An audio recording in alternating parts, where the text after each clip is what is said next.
പള്ളിക്കുന്നിൽ ലഹരിക്കെതിരെ നാടൊരുമിച്ചാൽ നാടിന് നല്ലത് എന്ന സന്ദേശവുമായി ജനകീയ കൂട്ടായ്മ സംഘടിപ്പിച്ചു. മന്ത്രി രാമചന്ദ്രൻ കടന്നപ്പള്ളി ഉദ്ഘാടനം ചെയ്തു. സമൂഹത്തിൽ വ്യാപിച്ചുകൊണ്ടിരിക്കുന്ന മയക്കുമരുന്ന് ലഹരിക്കെതിരെയാണ് പള്ളിക്കുന്നിൽ നാടൊരുമിച്ചാൽ നാടിന് നല്ലത് എന്ന സന്ദേശവുമായി ജനകീയ കൂട്ടായ്മ സംഘടിപ്പിച്ചത്. കണ്ണൂർ കോർപ്പറേഷൻ 3, 4, 5 ഡിവിഷനുകളിലെ വിവിധ രാഷ്ട്രീയ പാർട്ടി പ്രതിനിധികൾ, റെസിഡൻസ് കൂട്ടായ്മകൾ, കുടുംബശ്രീ തുടങ്ങിയവരാണ് കൂട്ടായ്മയിലുള്ളത്. മന്ത്രി രാമചന്ദ്രൻ കടന്നപ്പള്ളി കൂട്ടായ്മ ഉദ്ഘാടനം ചെയ്തു. ലഹരിക്കെതിരെ രൂപീകരിച്ച ജനകീയ കൂട്ടായ്മ മികച്ച മാതൃകയാണെന്ന് മന്ത്രി പറഞ്ഞു.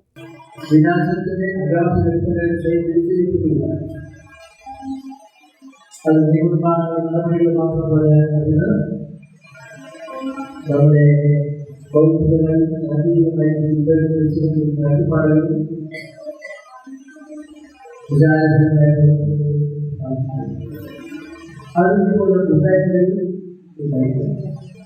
കോൺഗ്രസ് പള്ളിക്കുന്ന് മണ്ഡലം പ്രസിഡന്റ് VC രാധാകൃഷ്ണൻ അധ്യക്ഷത വഹിച്ചു. Deputy mayor P. ഇന്ദിര മുഖ്യപ്രഭാഷണം നടത്തി. Excise inspector Shabu CR, K. Jayakrishnan, KC Sreejith, A. Kunhambu, VK Shaiju, PP BV തുടങ്ങിയവർ സംസാരിച്ചു. News desk, Kannur vision.